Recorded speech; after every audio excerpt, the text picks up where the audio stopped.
Well, welcome viewers. As you can see, we are going down the boat ramp at Terrigal on the Central Coast, New South Wales, Australia. This is ocean stuff. We're going out in the ocean with the big guns, as it were, in terms of possibilities of danger. I'll let you put two and two together there. Beautiful scenic area. I've surfed out here for thousands of hours on the point and at the beach, along the beach, right up this coast actually. As we get ready to go in, I'm trying to again mix it up a bit for you. And I did do a talk while I was winging, but it didn't come through. The wind was too strong. Beautiful clear water here at Terrigal. It's a holiday destination, world holiday destination, believe it or not. As we just get ready, just making sure the equipment's right. Ugly, aren't I? That's a Central Coast Wingers singlet, and hopefully this is really going to go well for everyone. I spoke on relationships while I was out here and how having an instinctual danger to your life can improve it, because it keeps your senses alert, well alert. I ended up going in the drink here, I think, to try and get out. I couldn't get started, the wind wasn't right, and I was asked around, so it takes me a little bit to get started. But that's like with a relationship, they can take a little bit to get started as well, but once you get going, usually you're okay. And I spoke about awareness. You have to be constantly aware and reading the relationship as you go along. It's your responsibility to do that. It's your personal duty of care to yourself and the relationship and the person that you're with to get it right and to be on song, on point. A little bit of mucking around here to get started.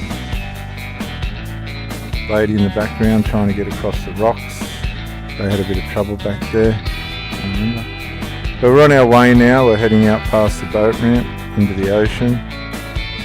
You've got the silhouette of the sun there in the background, which is, you want to be aiming towards the light in all that you do. It's the shadows of darkness that pull people back into trouble.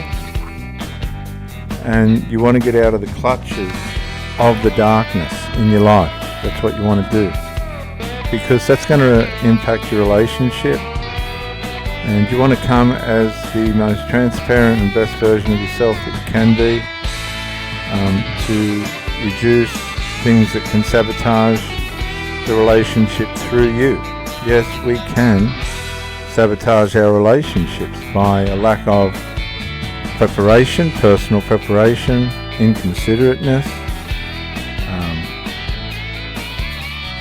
and other shortcomings that can bring things undone. There's so many to list.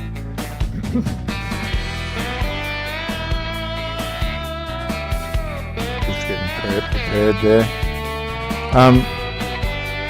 One of the things that you need to be aware of when you meet somebody is just to get to know them, but you've got to look under the surface a little bit to see if you are going to be dealing with a fader or a disintegrator, otherwise known as a narcissist. These people do need supply, and you don't want to be on the end of narcissistic supply. You want to be on the side of the relationship where you're building things that last. That's what you want to be doing. There's some swimmers coming in there too. I had to get out of their way, so I quickly got going. Bit of a problem with the footage here. So it's your responsibility at the beginning of the relationship to make sure you're aware of what you're getting yourself into and who you're dealing with, because you don't just want to be somebody's means of supply. You want to find somebody that you can build some good years with, and at the end of it say, yeah, well, we did our best. I can't say that in the last two relationships I've had, and I'm very careful not to be critical, but there was just issues that were out of my control. And these are issues that you will get blamed for. People will, when they get trapped in a corner, turn around and blame you for other people's behaviour and things. And you've just got to look past that, keep going towards the light, count your losses, and stay focused, stay on point, keep being honest and integral, and look past these things that are happening to you. You don't want to be caught engaging in something that's somebody else's delusion or somebody else's shortcoming. Because once you do that, then you're caught in the web, and that's what these people want. They want you to get engaged in some kind of drama that's going to make you look less of a person than what you really are. And when you come into somebody's life and you're determined to try and make something of it, you like this person, you're attracted to them, you're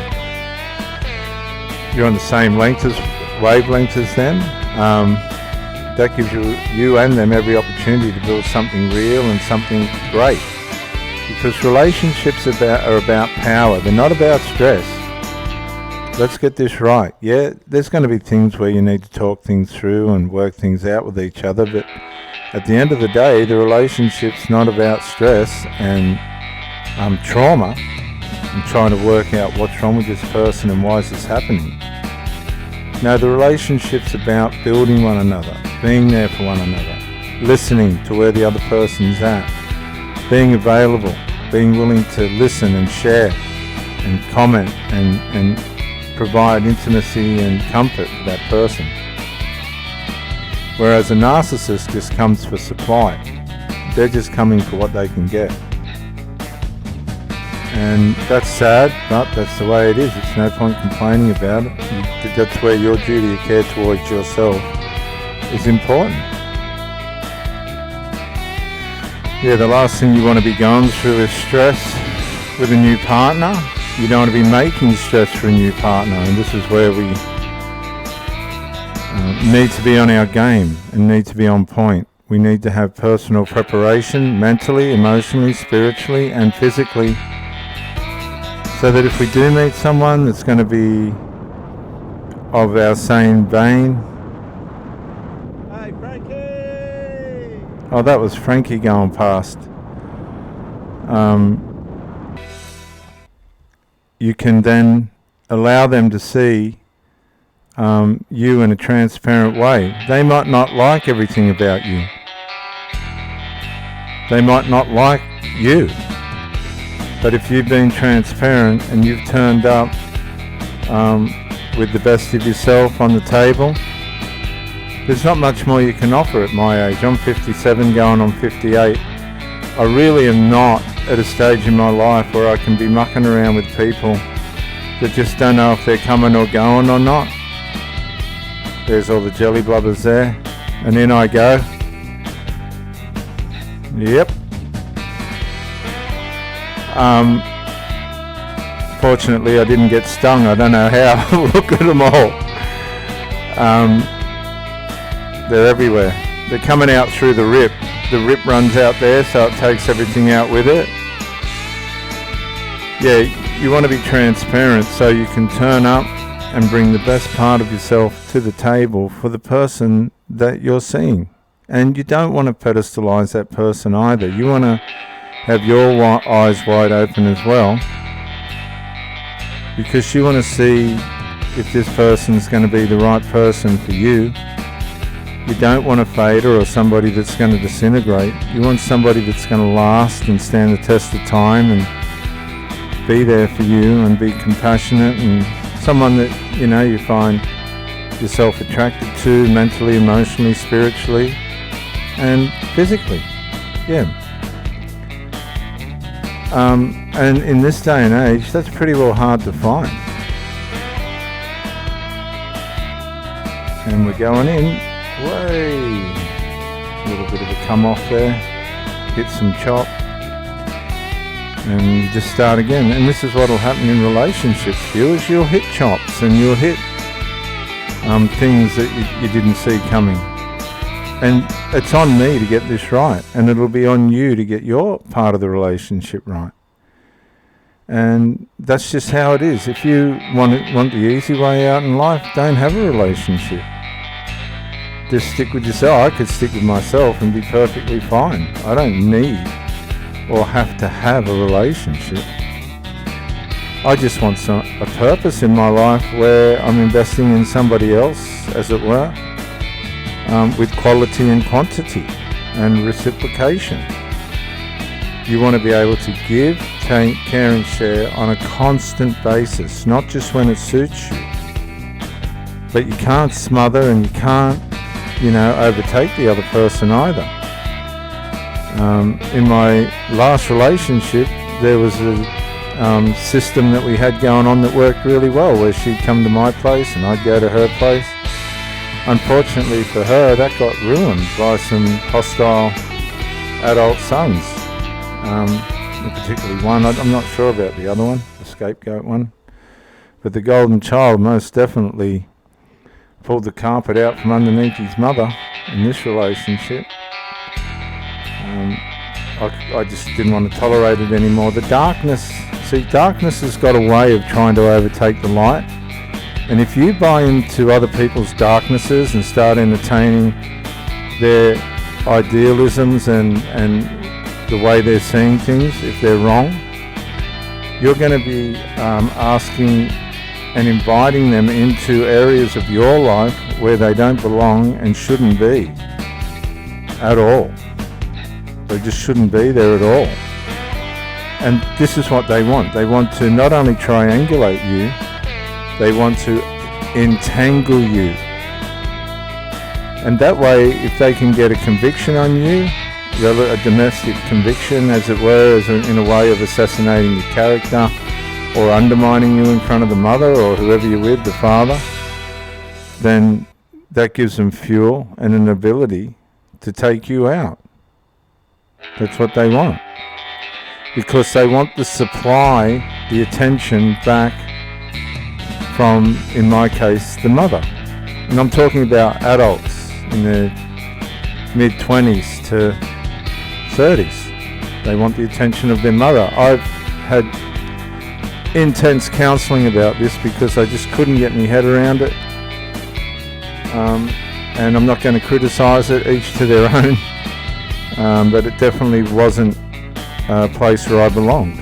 And that was evident in the way in which these people dealt with their respect towards the relationship. There was none. There just was none. And I had to have a little city down with my family, which I didn't want to involve, but they were wondering what is wrong with this situation. And when the cards were laid on the table, the situation was not healthy. It wasn't healthy for her either, because I think she was in a situation that she couldn't fix. The best thing for everybody to do was to just pack their bags and go home, leave everyone alone. That was the best thing to do. But with that said, you move on, you leave things the way they are. And this comes back to personal preparation. It's your responsibility to be aware, to be alert, to have resilience and fortitude and all the acumens that matter, characteristics, traits and things that are going to add value to you for the person that's going to give you an opportunity to have a go with them. When you get to my age, it's not a funny, laughing matter. You don't want to be swapping and changing, that's for sure. And you definitely don't want to be at the mercy of people that haven't chosen to develop themselves. I can say, hang on, please. Oh, that was Cicada when he went past before. It's all out of sorts here.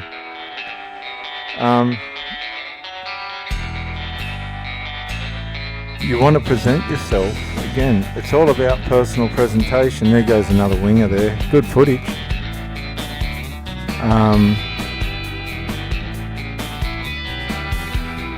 In a way in which produces power. Okay, you wanna have yourself so well prepared that if somebody comes into your life, they say, "Where have you been? Where has this person been?"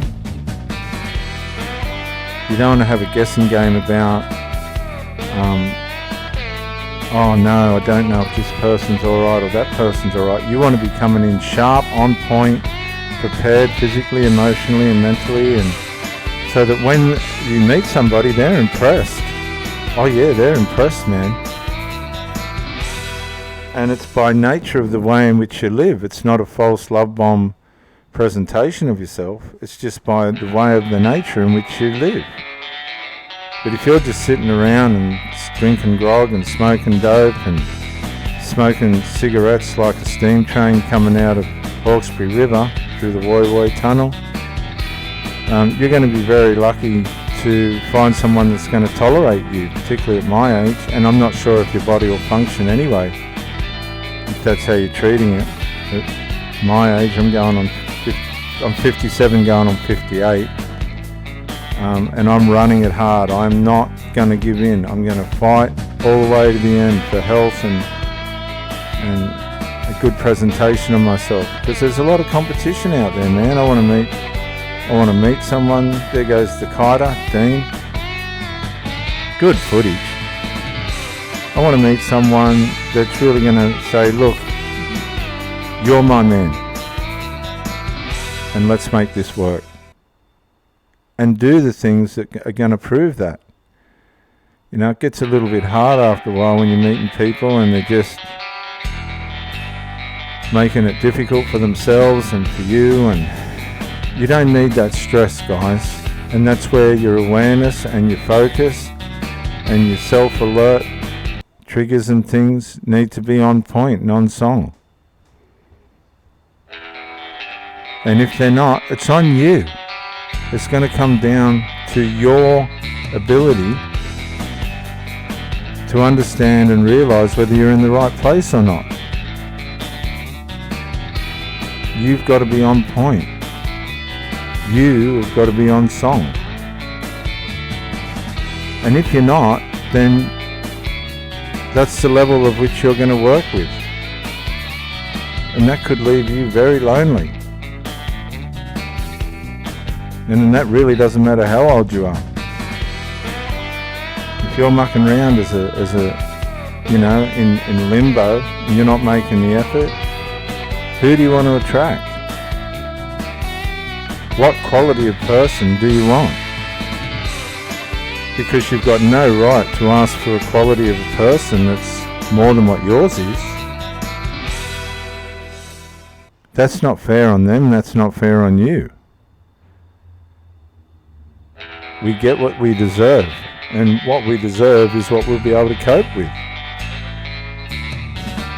But some of us are prideful and we lose our way. We don't understand what we want and what we don't want, and we miss out.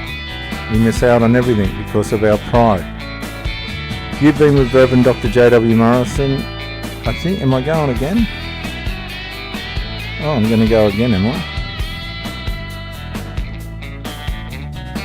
Oh, we're going to do one more lap. I thought I'd finished then. You want to be able to look back and say, look, I really did present everything I had. If it wasn't good enough, there's really not much I can do about that. That's my lot. And accept it. And that's what's critical about time. You just don't have time to waste. It's just not there to waste, viewers.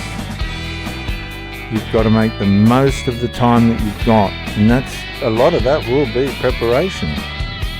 That's all there is to it.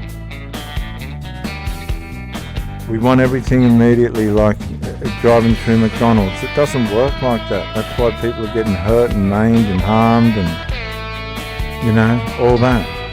That's not how it works. You have to do the characteristic, the mental, emotional, psychological and physical work. So when opportunity comes your way and somebody wants to share their life with you, they're going to look at you and go, yeah, this person's made the effort and I want to be a part of that. And you want to look at the other person as well and say, yeah, you've done the work and I'm prepared to put my effort into you as well. And then hope to God that the other person doesn't fade out, because that's the last thing you want. And fading and disintegrating is usually related to narcissism, because they love bomb you, devalue you, and then discard or force a reverse discard on you by triangulation or by some other means. They'll find a way, and that's just by nature. Drug use, alcohol, whatever's going to aggravate you, they'll use. I hope you've enjoyed the scenery here at Terrigal on the Central Coast, New South Wales, Australia. You can Google Earth it if you like.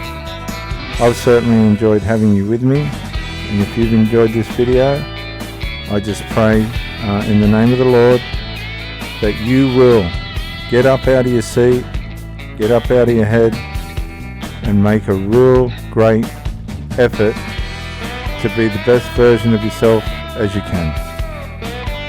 Just remind you, these are shark-infested waters.